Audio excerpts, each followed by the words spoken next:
This is for Cameron. Cam. Hey, what's up, guys? It's Mountaineer Paul. A couple things here before the video gets started.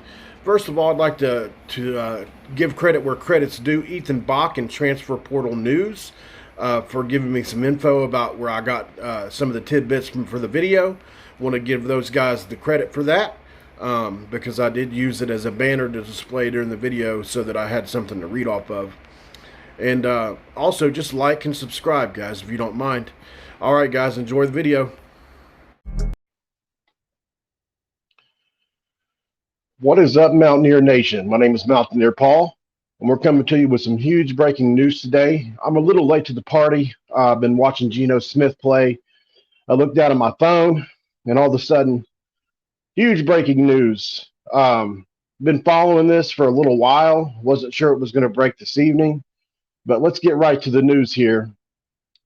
Manhattan transfer Jose Perez announced on Sunday night that he is committing to West Virginia, he told On3 Sports First. Perez entered the transfer portal on Tuesday after Manhattan dismissed coach Steve Masiello. I hope I didn't butcher that last name. Chose West Virginia over Georgia Tech, Louisville, Mississippi State, Missouri, North Carolina, and TCU.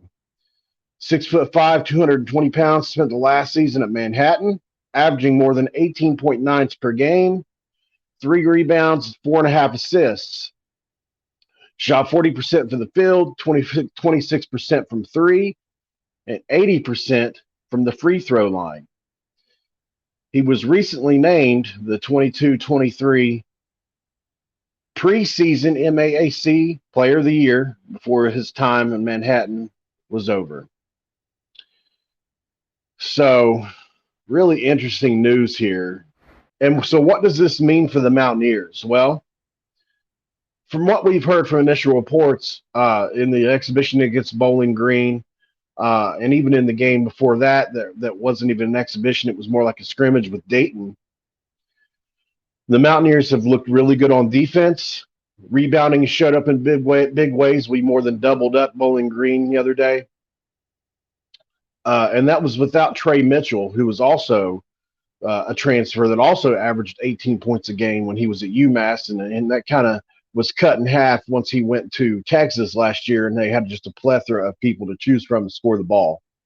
So Trey Mitchell also obviously another person that we're looking forward to getting back as well. But here's the guy. So we have little to no scoring. Joe Toussaint, transfer out of Iowa, who's a defensive-minded player, much in the same framework as Kedrian Johnson. And so it'll be interesting to see how all these pieces mesh. This is a late transfer edition. It takes a long time for teams to mesh. So I wouldn't be surprised if you didn't see the Mountaineers suddenly turn it on midway through the season. This is usually what happens with teams like the Mountaineers that have a bunch of transfers like we do. And the transfer portal in this day and age is still really early. So we still don't have all the numbers as to what it's going to look like in this day and age. We've had transfers for a long time, but not this level where multiple starters at a time leaving and coming. And so basketball is a game of chemistry just like any other. And so I'll be surprised to see the Mountaineers. I don't think they're going to be bad to start, but I don't think we're going to see the true finished product of this team until possibly 10, 11, 12 games in. That's just a guess. You know, I played basketball my entire life. I'm definitely not on the collegiate level, but I definitely know what it's like to try to mesh with a team of newcomers. So big news, though. The return, Emmett Matthews, is a big deal for the Mountaineers. He gives them that big wing. He was able to play the three at times in the past for the Mountaineers. He can play the two. He can play the three. And Emmett Matthews had played even the four in the past for the Mountaineers. He can rebound in all three spots, whether that be the 2, the 3, or the 4. And so that'll be really important for him going forward. But as we await the return of Trey Mitchell, we probably still won't see the best this team can be. Now we've got some inside scoring, some outside scoring. It's going to be really interesting to see. And we've already got Eric Stevenson, who I think is the leader of this team. He's coming into quite a short amount of time. If you watch any press conference with him, you'll see Eric Stevenson is probably the vocal leader of this team. Emmett Matthews and he are very close. It's been obvious to see in press conferences they've done together. But man, really exciting news. I think this is something that we really needed. Not exactly sure how this is all going to work out from a scholarship allotment scenario.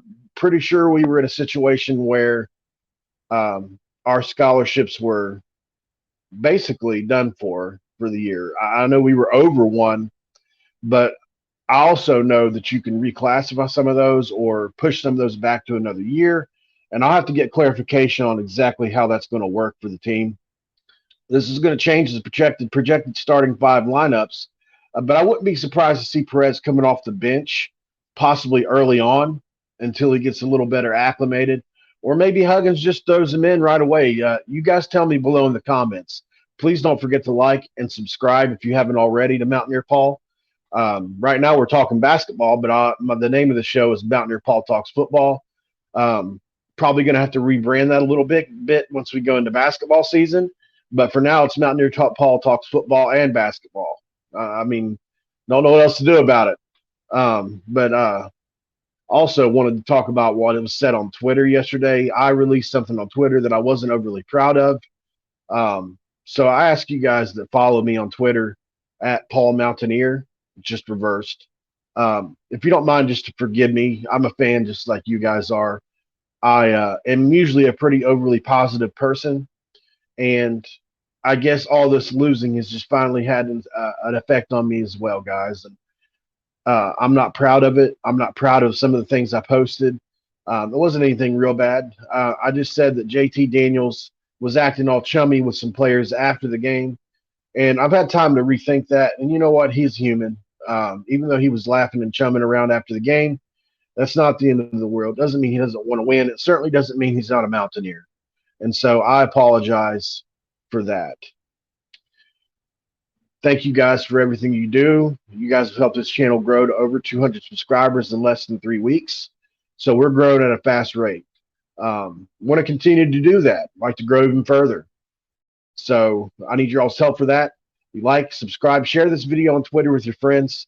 If they don't know about the signing of Jose Perez today, do what you can. You know, I don't have a monetized channel yet. If you can like, subscribe, and share the video, help me grow. That'd be awesome, guys. But I really thank you guys for your time. This has been Mountaineer Paul Talks Football. This show is over, and I'm out. This is for Cameron. Tim.